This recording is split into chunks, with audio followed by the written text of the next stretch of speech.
One of the amazing things about AI is that it's not a tool that could just replace you. It's like a collaborative tool that can help you get somewhere a lot faster than you can do it yourself. Welcome back to Duo On Air. I'm Abby. And I'm Courtney. And we're the ex-agency turned entrepreneurial team that puts the Duo in Duo Collective. Our boutique organic marketing agency specializes in SEO, social media strategy, and branding. We're an everyday pair of business besties / marketing experts obsessed with helping our community learn more about what it takes to run a business. Which is why on Duo On Air, we're not holding anything back. We're giving you all the info we know about how to grow your business organically so you can be the confident CEO you were made to be. And how to navigate life as a small business owner. Whether it's on your own or with your best friend by your side, so grab your coffee or your mimosa, we don't judge, and settle in for a quick value-packed episode of Marketing Tips. Welcome back to the Duo On Air podcast. This is episode number 59, and today we're chatting with Cameron and Tia. They are Minnesota photographers and a husband and wife team, except we wanted to have them on the podcast to talk about something else, something called AI or artificial intelligence. You've likely heard about it because we've talked about it a little bit, but we really wanted to hear about how they are applying these tools in their business every day and overall just sharing more real life implications of the tools. And just wait until you hear about a little phrase they coined called the curiosity hour. So let's get into it. Hello, you two. Thanks so much for being on the podcast. Oh, we are Hello. so excited. Thank Yes. you. Thank you. Yeah. Of course. So we are chatting with Cameron and Tia today, and we are so excited for you guys to meet them. They popped into our inbox with like the coolest idea to talk through how they're leveraging AI in their business. And we can't wait to get into it. But you guys also have like the cutest little business story of how you guys met a billion years ago and are doing your business now. So we just need to hear that first. Yes. So Cam and I actually met in second grade, and we were then in a small kind of intimate gifted program all growing up. So we had tons of FaceTime together until we became friends in high school, and we started dating right at the end of our senior year of high school. So we're barely high school sweethearts. We rep it. We make it a thing. It's a deal. But then post-college was really when our business started becoming a thing. And so Cam was into photography as a hobby. And I was like, hey, you should make this into a business. Like, I basically forced it upon him. I was like, how cool would it be to make an email address or like a logo? Like, seemingly elementary things that I was really jazzed about. And we photographed high school seniors so part-time, literally like as date night vibes, until we got engaged and we were like, let's try to book a couple of weddings. Like, let's see. We set a goal for 3 to 5 weddings for the following year. And Cam was actually in law school at the time. So life was crazy. That was a really reasonable goal. Until we found out really quickly, we are not dip our toes in the water kind of people. We are like dive head freaking first. And we ended up booking 18 weddings. It just kind of snowballed. And the following year, we almost doubled it with 32 weddings. We both left our full-time jobs. We have been work from home together since 2017. And then a couple years after that, we began educating other photographers. And so now we do photography coaching, online courses. We have a shop full of resources for other photographers. That is Love such it. an amazing and inspiring story. Yeah, I love it. It's cute. Second grade. I love it. Also, me and my husband started dating right after high school. And I say, people are like, are you high school sweethearts? And I'm like, kinda. Like, Yes. Okay, that's juicy because Cam and I photograph a lot of couples who went to high school together and then met like right after. So you guys didn't know each other in high school. we Or did. you? Yeah, You we did actually, but we didn't start hanging out until later. It's fun. He actually thinks I was like in high school. He thought I was loud and annoying, which hasn't changed. I'm still very loud and sometimes can be annoying. So he got it, but it's awesome. Yeah, Yep, that's so yep. He good. married me. So I you know. literally Yeah. just Uh-huh. found this out before this podcast. I was like, you and Glenn were high school sweethearts. And she's like, I mean, sure. She's like, he didn't really like me in high school, but after Yeah. high school, he liked me. If you would have told high school Glenn that he was going to marry me, he'd be like, I Yeah. don't think so. I don't think so. That's hilarious. So worked out good. So that's awesome. So how about we haven't covered AI too much on here, so we can Yeah. talk a little bit about it, but even with like the core of this episode, we're going to talk about that. Can you tell us a little bit about just like overall, because I think AI is a tool. It's not meant to be like, I think a lot of people talk about this as like a replacement of a VA or a replacement of a marketing assistant. And it's not the brains behind it, but it's a system. So I'd love to know like how you guys have, I mean, you've been working on your business for so long too, and in a partnership. So I'd love to know, like, how have systems played this role in your business? Yeah. So I think there's this common trope of everyone gets into entrepreneurship and they're like, oh, I left my 9 to 5 for 24/7. And when Cam and I left our jobs, we were really intentional about that's not going to be us. And we are going to do whatever we can to make sure that we maximize our time so that we can use this time as entrepreneurs to travel and to have flexibility and to have freedom. And so we drew a lot of really hard lines early on about, hey, email templates, if we write anything twice, it needs to be an email template, period. Literally, if I'm writing 2 sentences about, hey, you can bring your dog to a session, here's how you do it, I need to pause and I need to reflect and make that into a template because I'm not going to waste my time doing that over and over. And so little pieces like that, Cam and I really started to prioritize just having systems and how we can have things operate through automations and how that became really important to us. Yeah. And like, to be clear, we did have a season that we were like very gritty. Like we had to like put in the work to get it there, but also like we put in the work to make the systems so that going forward, we didn't need to work quite as hard. I think that's what people sometimes fail to see or to understand is that you have to put in you have to put in a lot of work first to make those systems work for you. Like it's not just you start a business and you're like, okay, there's all these systems, I'm going to use them and they're going to be great. It's like, no, you still have to put in a lot of background work before those systems actually really start working strongly for your business. 100%, which I totally get. Like with the email template example, there's something so easy about just making forward progress of I'm responding to this email, then I'm responding to this, I'm responding to this. And it feels frustrating to have to say, okay, no, I'm going to pause and I'm going to create this into a template and I'm going to save this somewhere to save me time in the future. And I think just like having to pause and stop that forward motion is so productive for the future. And if people can like have that mindset shift to do that, that's game changing. Yeah, that's a huge mindset shift too, because you're kind of breaking your workflow process at that point, 100%. Right? You're like, okay, I'm doing this thing. It's like, oh, shoot, I should really make this a template so my life in the future is easier, which that's a huge mindset shift. Yeah, you're breaking a workflow process to make a workflow process.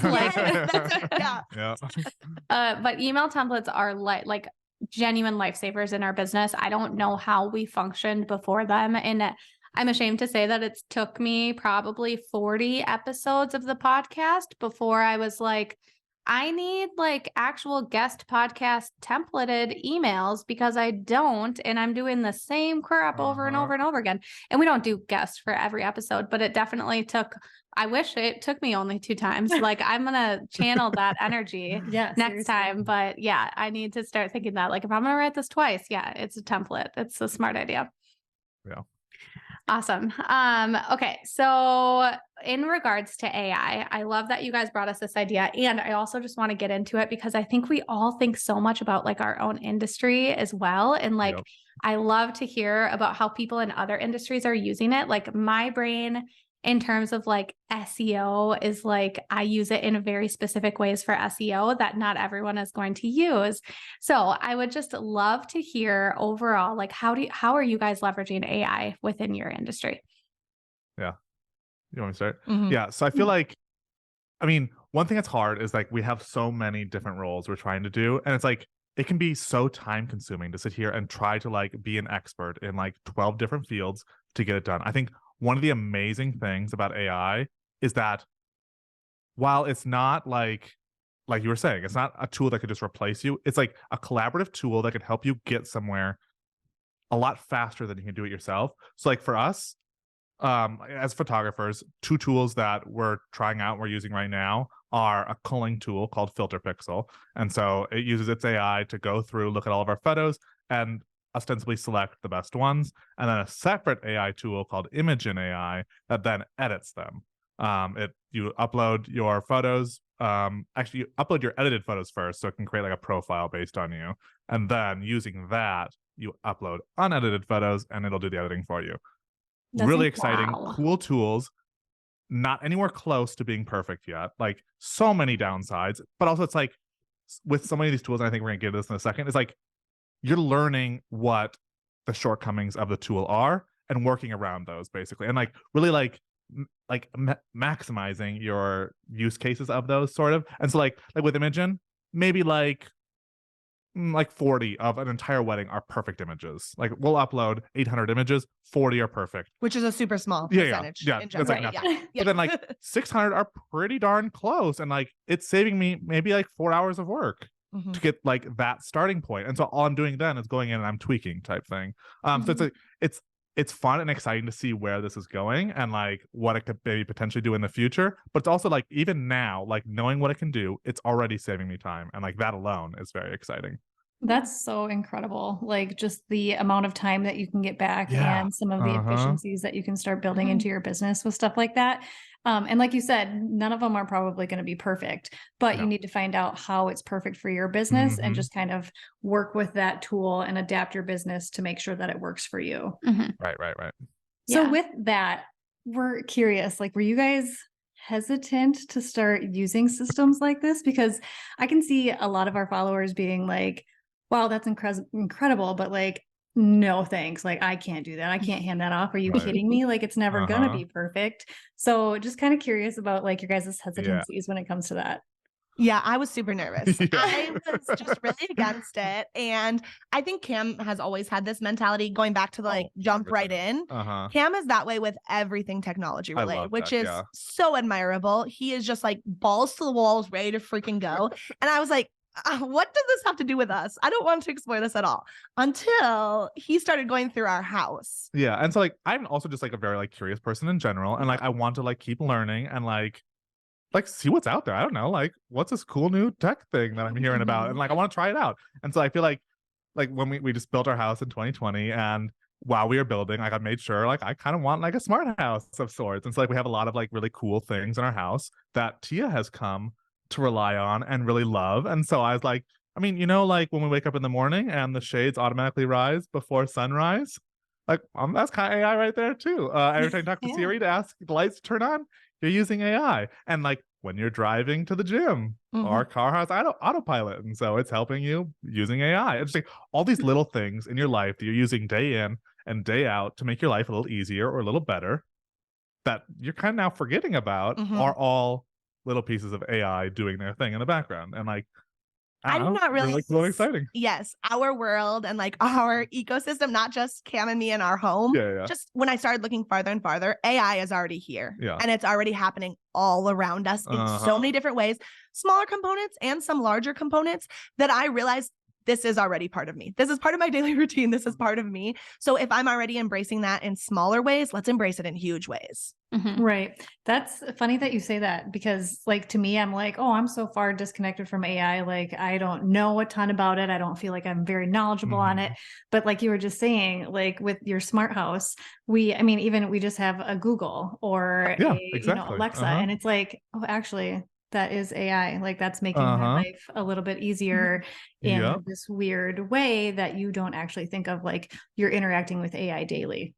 Yeah. Right. Yeah. Every time you unlock your phone with Face ID, you're using AI. Right. Or you're using Google Maps to navigate somewhere. Like you're using their AI. Like just like everywhere, all around us. Like it's already in use in very like small and like intentional use cases, but like it's there. And like obviously it's scarier now with newer tools coming in that are doing bigger and like broader things. But like starting from base level of like these are tools we're using every day, and it's great. Yeah. And I mean, just imagine like when the internet first came around, a lot of people were scared about that too. And now it's just here and existing. And like AI could be that same type of experience, right? Where it's something that like our kids will just not even blink an eye. It's their everyday life. So yeah, our kids are going to be like, you lived without AI? Yes. Right. Yeah. Oh my goodness. I also love it. Like it isn't an all or nothing tool. Like that is how we like to think about it when we're handing something off. People like to be like, well, if it's not going to help me 100%, then I'm not going to do it. Right. Which, like you said, it saved you 4 hours. That's huge. That's half a wedding day. Like that's insane. So I think it's not thinking of it as this tool that's going to fix all of your problems, but it's a tool that's helping you, especially like for you guys in your busy seasons of like wedding seasons and like helping take that 4 hours, that's life-changing. So Mhm. starting to adopt systems like that now is only going to benefit and like make Right. that workflow process even easier and more seamless Yep. in the future. Yes, for sure. Yeah. Okay. So you talked about the 2 tools that you are currently using. Are you guys Yeah. using anything else in your business? Yeah, so we use a lot more in kind of the education side of our Yeah. business and kind of the supporting elements of our photography business that I think are going to apply more to you guys as listeners. So the biggest thing here is what we've kind of been skirting around, but I want to dig in on. We use a lot of these tools for ideation Mhm. and for first drafts, second drafts, third drafts, kind of that general vibe. Yeah. And when you start embracing that, I think you're going to see where a lot of these tools could be used for numerous things, but I'm going to give you a few examples about Yeah. it. So the first is ChatGPT, which I Yep. think is the largest yeah. tool that is like making waves right now. And what it basically is simulated, you're having a conversation with AI. You're able to go back and forth with them. And where this becomes really helpful is you can have them generate copy for you in so many ways, shapes, and forms. So something that I love to do is blog posts. I'm creating blog posts constantly for photography sessions, but Mhm. also for photography tips. We do YouTube weekly, and so we have blog posts that pair with those. What I will do is I will go in and I will say, create a blog post that's 300 words or more that has a fun, exciting tone to it about this couple's engagement, John and Brenna, who are at Boom Island, and explain it for us. And they will, boom, just generate a blog post up for you. Or not they, it. It will generate this blog post for you. But then where it gets really good is when you start digging in. When you start digging in about more curated elements that you want in there. So about tone, about what voice. Mhm. You can go in and you can say, so act as though you are a photography expert. I'm going to give you a name of a product. You're going to give me the key messaging elements, sales page description, copy, and some bullet points for email marketing. And then you tell them the product name and it'll go boom and it'll spit that all out. And then I'll say, okay, but make the copy a bit funnier. I want it to have this fun element. Maybe it has some puns in it. Boom, second draft, ready to rumble. And then we're taking those elements or that copy that it's generated and we're tweaking it. We're putting our voice onto it. We're making sure that it hits key messaging points that are applicable for our products or our blog posts, but it gives you this door that opens to so many different ways you can use that. So I think a lot of things that come to mind for people with ChatGPT are meta descriptions, are blog post copy, email marketing, and all of those can just have this time-saving effect that is just boom, it's done for you. And then you're taking that and you're tweaking and you're bringing your voice into it. Yeah. Mhm. I think too, like the biggest thing about all of these AI tools is that like they're like kind of stupid. So like you need to prompt it as much as you possibly can, like over prompt and like be like hyper specific. I heard this one person describe like AI tools and like computers in general as toms. They're totally obedient morons. And so like they're like great at doing exactly what you say. They're very obedient, but they're also like they don't know what they're doing. But so if you can use more words and more descriptions, more as you're asking it to do something, it will like get a little bit better and more specific to you, and it'll get you a product that's maybe like 80% of the way there. But like that 80%, that's a huge time savings, and that's amazing. Yeah. Yeah. And so that's ChatGPT. And then Jasper AI is another popular tool. What I want to highlight in between Jasper AI and ChatGPT is they do have some similar crossover functions. Right now, Jasper is behind a paywall and ChatGPT is not. And Yeah. so if the listeners are like, hey, where do I dip my toes in right now? ChatGPT is where it's at because you can just get in and you can play with it. And like Cam was talking about with the editing AI, figuring out where it can't quite make it work. What are those limitations? Where those limitations are is where you can really dig into that in ChatGPT. So Jasper AI does have more functions of like specific elements that it's creating for you. So like you'll be able to select meta descriptions and it'll be able to make that for you. Or like YouTube scripts or like a viral TikTok script, things like that. But right now, what I'm finding in ChatGPT is that I can do the same when I treat it like it's a Tom. And when I get in there and I say, okay, create this blog post that's in this tone, that's 300 words or more. And you can still generate that same content with ChatGPT. So that's ChatGPT and Jasper AI. You want to go through Descript? Yes, this one This one's like kind of scary, kind of really cool. Oh, it's so fun. So it's a video based one, and so you can either record directly into script or you can like upload a video. It creates a transcript to go along with it, which is awesome by itself. But then the crazy feature about it is that you can go into your transcript and like say we were recording something and I accidentally said the wrong word or I used the wrong tense or something. Like not a huge deal. I wouldn't really want to go back and record because like that's frustrating and annoying by itself. But in the script, you can go in and either delete that word completely, tweak that word, and it will edit your video and like dub over with the new word or no word at all that you just did, which is just wild. That Freaking is crazy. Very So, wild. Yes, some use cases. We run live webinars and then we run evergreen webinars. And typically when we're putting those together, we record multiple videos for promos, for thank you pages, where we literally re-record the same thing. Just in one video, we're emphasizing this is live. We'll see you live because we want to promo that, right? So we would spend the time double recording all those videos. Whereas now in Descript, we record it once. We just remove those words. We remove live webinar. We remove see you live, and we just say see you. So that's a huge use case. I also see this being used for anyone that works with clients. Clients have any sort of services in which they have a welcome video or anything where they want this personalized touch of like, hey, we saw that you just bought this course, or hey, we saw that you just signed up for our mastermind, and where you'd want to record that for all 12 of your mastermind members to say, hey, Abby, I'm so excited to see that you joined this. Now you record it once and you replace the names and it still had this personalized feature. Maybe you're even replacing their industry. Maybe you're even replacing, I saw that you joined this morning versus this afternoon. But the time saving of that is insane. Let alone the like, I don't have to be camera ready every single time that someone's joining my course. I'm able to put together this personalized video for them that feels like a really awesome touch point, but it's already done. I'm just changing the name in there. Yeah. And again, like incredible. Huge limitations to this. Like you can't like type out a whole new paragraph and expect it to like look good or do anything like that. But those little tiny mistakes that you make that you would otherwise cost you like a full half hour to go and re-record or like do 3 takes just to be safe type thing. Now you're like, I can tweak a word and it'll be fine. Like huge time savings. That's awesome. Yes. Thanks for giving us those use cases, because I think that'll be super helpful for our audience and for anybody who's like, why and where and when would I use this? Because I think that's super important to have those examples in there. Yeah. But now I'm totally going to be like that person that if somebody sends me like a thing, they're like, hey, Courtney, I'll be like, did they use something there? Or did they actually record that just for me? Right. I know. But it's Yes, which is so interesting because it's like, the intention is still there, right? Like we're making this systematized thing, but no matter what, you put the intention into recording this video for your new mastermind members. And so there's still that heart. It's just making it a lot more simple when you wear 10 million hats. Yes, Yeah. absolutely. Yeah. And all small businesses can definitely appreciate that. Yeah. One thing too that I feel like, so as a part of branding projects, like everything that we put together, there's so many layers to it. And one of the things that you define in your branding projects is voice pillars and personality pillars.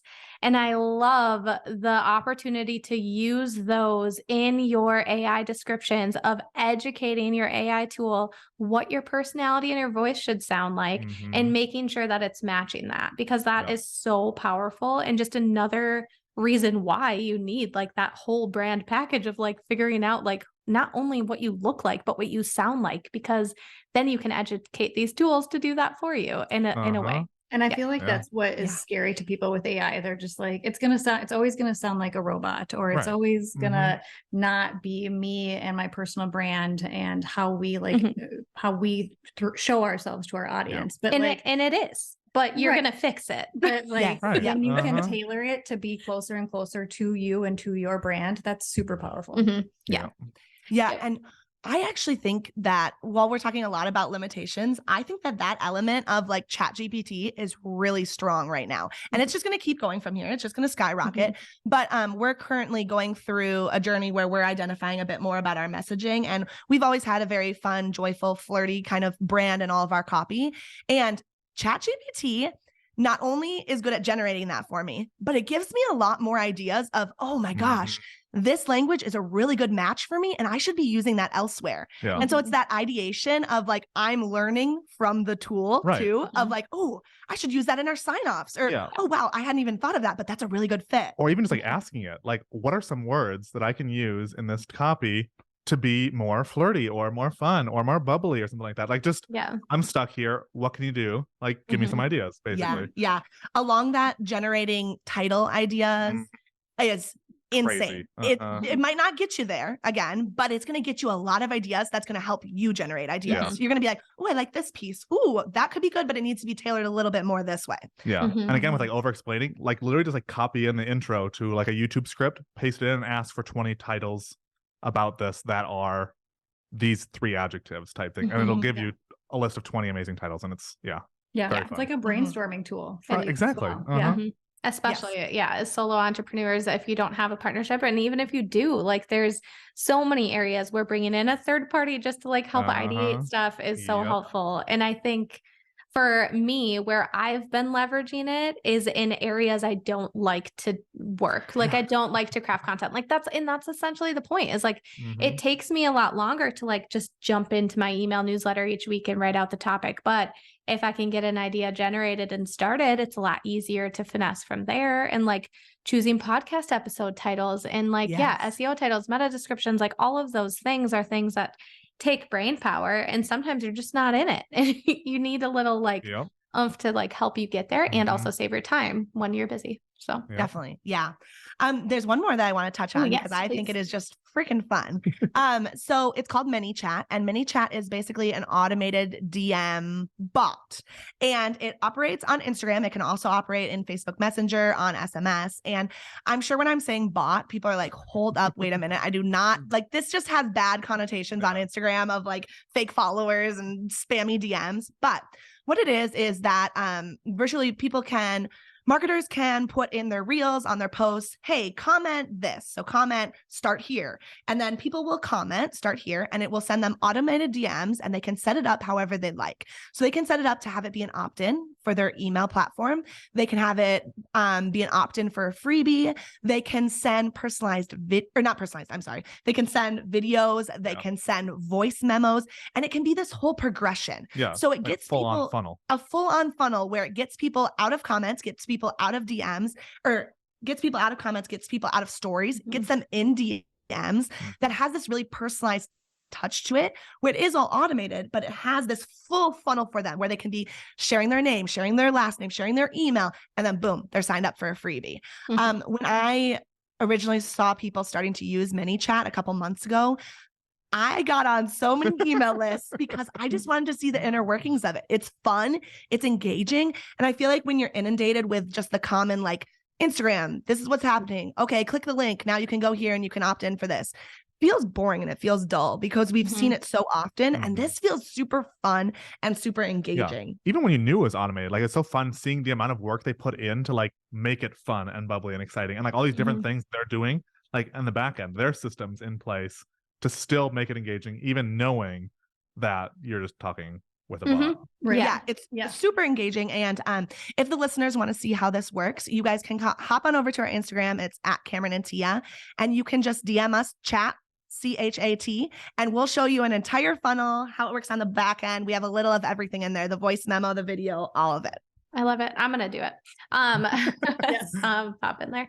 But yeah, we've been looking at this tool as well. And I think there's so many different versions too. Like brands now doing it. But I think like back before this is even like just pre the few months that it has been really taking off. I think it was this hidden thing that people use. Like it was still out there and it still happened, but it was like hidden behind the scenes. I'm not a bot. Like I don't want to be seen as a bot, but I am. And so I think that's what's turned people off to it is like this idea that like you're trying to hide something. Whereas now it's not meant to be that way. It is meant to offer another way to engage with you on a deeper level that's personalized, that you selected and chose. And as long as you're not pretending to like hide behind the screen of a bot, people are going to be receptive to that. Like welcome email sequences. That's a funnel. Exactly. They're not there. Like, but it is a welcome sequence. It's no different than when you set it up within your DMs. Yeah. And then the great thing about it is that it can create this very authentic communication where this could be happening in our business, but then we're going to pop in actively in the DMs and say, hey, what'd you think of this? Hey, did you like this? Let's chat more. Did you have questions? And then it becomes all of these more authentic touch points eventually. Maybe not, but it could be, which is Yeah. great because then it's just offering this whole other way to connect with your audience. Yeah. Do you guys use, do you guys have funnels set up for both photography clients and for business, or do you use it more for one or the other? Just business, just our business. education Okay. side. Yeah. Because I was like, my brain was wondering how that could even, which I'm sure there are definitely ways of how it can even come to life, from like bringing in inquiry leads from different Definitely. photography clients too. Yeah, that's cool. Yeah, that's very fun. I feel like that too, there's a difference of like us marketing to other photographers. Other photographers know online marketing in general. Like they know when they're opting in for a funnel, they know when they're getting a freebie, right? But these people who work in different industries who are reaching out for wedding photography have no idea. Yeah. They don't know that this is potentially automated. And that has like really fun and I think engaging power to it, of like inquiries reach out and you're like, boom, here's how I can serve you. Here's how I can get you this freebie to create your timeline. And here's how I can get you pricing to see if you want to inquire. I think that's really exciting. Yeah. Oh yeah, for sure. Yeah, that part. And also like timely responses is something that we can't always dedicate to. And using something like this allows you to be present while you can still also be present on what you need to be in that moment. I think that's one of my favorite done. things about it is that like, yeah, you don't have to constantly be on that platform or whatever. Like any message that comes through, you feel like you have to jump on it immediately. Or if you forget for some reason, because we're human and we're busy and life happens. And then you're like, oh my gosh, it's been a week since I've like looked at these messages or like gotten back to this person. So I think that's a really appealing side of all of this too. Yeah. Yeah. I heard the founder talking about it, describing it as your best employee ever, because not only are they having instant replies, but they're able to reply to, you know, hundreds, thousands, potentially this infinite number of people at the same time. And instant filtering and everything. Yeah. They don't take vacation. They're on, they're ready to rumble, which I think is really cool. I know. I can't wait until like AI managers is like a new job title, right? Because it's not that it's just like taking positions. It could be creating positions of like people who are actually leading that experience, right? For businesses. So if anyone out there is listening, it's maybe a role, right? Add that. Yes. Oh my gosh, that's cool. Yeah, I love That's awesome. Okay. So I feel like we talked about a lot of different tools, a lot of different areas you can like dip your toe in. What would your advice be for someone who's like, okay, I haven't leveraged any AI tools for my business yet. Where should I start? So I think ChatGPT is where it's at. I think that's the easiest way to dip your toes in and just like give it a whirl. Try a title, try a meta description. Like that's really low hanging fruit where you can pop your entire blog post in there and say, write me a meta description that's less than 75 characters. That's fun. And that's a good way to dip your toes in the water. But the biggest thing is that Cam and I want to really advocate for being an early adopter in general. I think there's so much power to adopting things early. And that's another thing that Cam has been really good at in the past. Tell them a little bit about Honeybook and Dashlane. Yeah, I just feel like I always want to like I was saying earlier, I want to be curious. I want to like see what new is out there. And like so with our password manager, for example, I knew like back before we were like all in on the Mac world, like we had I had a Windows PC, T was on a MacBook, we had an iPhone and Android, like all these different devices. And like I need a password manager that can work across all of them, that looks good, that works for me. And so I'm like, let me just try Google and like seeing what's out there, see if there's something that can work for me that I like. And eventually I stumbled upon this program called Dashlane. It was still in beta at the time. It was this new thing. And it seemed pretty good. It did what I wanted. And all of a sudden they kept growing and growing and growing. It's now a paid subscription service. But because I was an early adopter and I tried it early in the beta program, I now get lifetime access for free to this paid subscription service. So it's like such an easy thing to just be like, hey, what's out there? Let me just try it. I'm just get on their email list sometimes even and just try it out. And then now we have it for free for life. And like with Honeybook, we also like just got lucky. We found that really early. We got it in a founder's rate and now we have it lifetime for that price. And so just like little things like that it's like we're curious and we're like, hey, what's out there? How we need something to help us in our business in some way or our life in some way. Let's try to find something maybe that's out there, give it a shot. And because we invested in them, they're investing right back in us. Yeah. And that's another the way beauty of small businesses too. Oh, like absolutely. I just love that in a respect of like supporting other small businesses that are growing and trying their tools over the big mass tools that are out there. I think that's so cool. Yes. Another way we saw that manifest in our business was through TikTok. And We got on TikTok in March of 2020 when everything shut down, and I was excited to dump a whole lot of time into it. I had heard a long time ago about Jasmine Star had this huge podcast episode on early adoption and how so many tools are spending so much money on the new features or the new tool in TikTok's case. But like when IGTV came out, the example that she had was, hey, they dumped time and energy and resources into this. They were spending so much. They probably had full teams that were developing IGTV. So of course, they're going to reward people who are using that. They want to see their time and efforts rewarded and thriving. And so when TikTok was starting to gain some popularity, I was like, hey, let's go all in. And so during COVID, I was posting like crazy. And at the time, really, I saw like 5 other portrait photographers on TikTok. Like I could not find them elsewhere. There was a ton of fashion, a ton of editorial, but it's kind of a different vibe. And at that time, because there was not this like saturation to it, we had some awesome success with some virality. We were able to grow our audience to 65,000 followers. We were able to have like 3,500 email subscribers come join our community, which then led into our courses and our products and everything like that.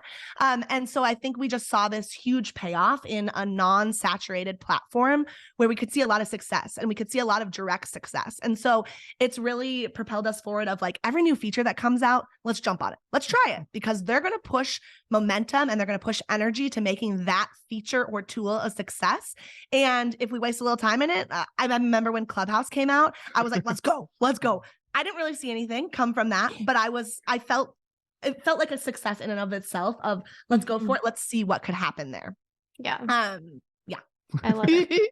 I think everyone needs to write, be curious on a Post-it, 100%. Put that stick it to their computer and just like, cause that is the hardest part when you finally get to a point in your business where efficiency is like working and like things are just working well. It's really hard to be like, well, I don't want to mess it up. Like, I just want to like keep doing what I'm doing because it's working.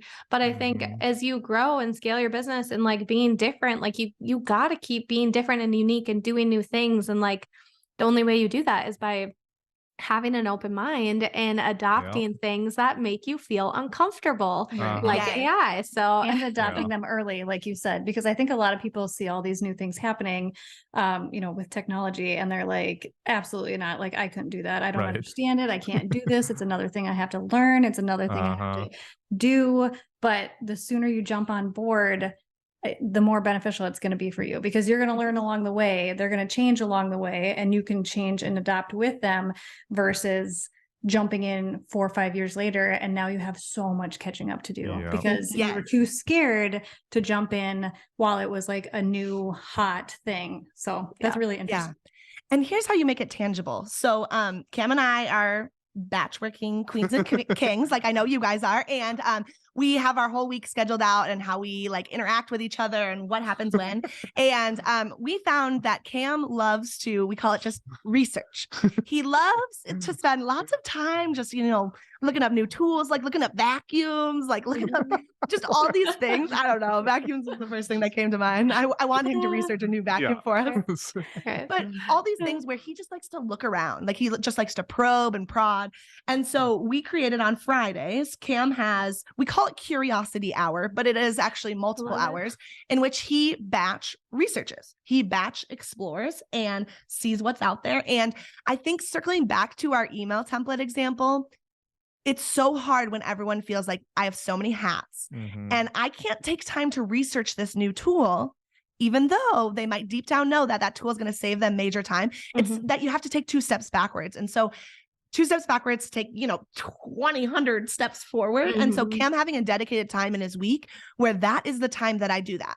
He's planning on taking those steps backwards to look into things, to figure out what's next, to figure out what tool to test this out. And so if people can find this Curiosity Hour time that they can carve out of, hey, I have this on my schedule. I'm not wasting time because I know this is part of my weekly batch schedule of this is when I'm doing this. I think that can be really fruitful. Yeah. Well, I also know that like for me and my personality, like I would be working sometimes in the back of my mind. I'd have this idea like, oh, what if there was this product out there that made this a little easier for me? And instead of actually getting more my work done, I would maybe, spend an hour trying to see if that exists. And then I just keep procrastinating and putting it off and like doing other things. And like go down this random rabbit hole of something else completely and be like, oh crap, I still have to edit this wedding. But then now that I like, obviously batch work helps with this a lot, that like I have this dedicated time that I know that I can just like write down in a note, research this, and like coming on so Friday. now I know that I have my day on Friday, to just go ham and see what else is out there. I don't know. That's such a great idea. Yeah,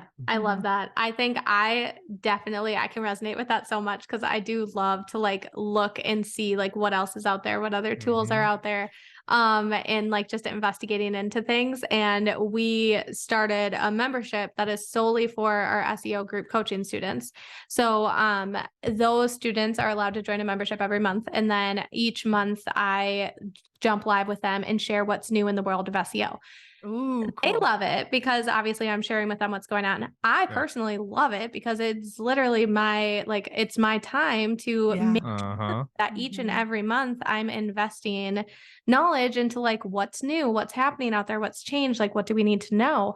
So it's like such a win-win situation, but I feel the same way where I'm like, this is my time to like sit down and play with things and try new things and see what else is out there. And that's awesome. Ooh, that's awesome. That's so exciting. Yeah. Mm-hmm. Yeah. It's giving yourself that like accountability time. Like you're setting that aside specifically for that. So you don't feel like you're procrastinating or wasting time or whatever. Right. Yeah, exactly. Okay. We touched on so many things. Is there anything I missed? Anything I missed that you guys wanted to chat about when it comes to AI? No, that is amazing. Yeah. Now, here's the thing. There's so many tools. Like we wanted to highlight some fun ones that we're really excited about that we can have some applications for, but we have actually gathered a whole bunch of tools that we think could be really engaging for a lot of entrepreneurs right now and small business owners. And so at CameronandTia.com/duo, DUO, we have a whole bunch of tools listed where people can set aside a curiosity hour, go check them out, click on them, play with them a little, start dipping your toes in the water of ChatGPT, try it out, so that you can really start exploring them there. Yeah. Love it. That's awesome. I'm also going to start making my own curiosity hour because I think I need that. I know.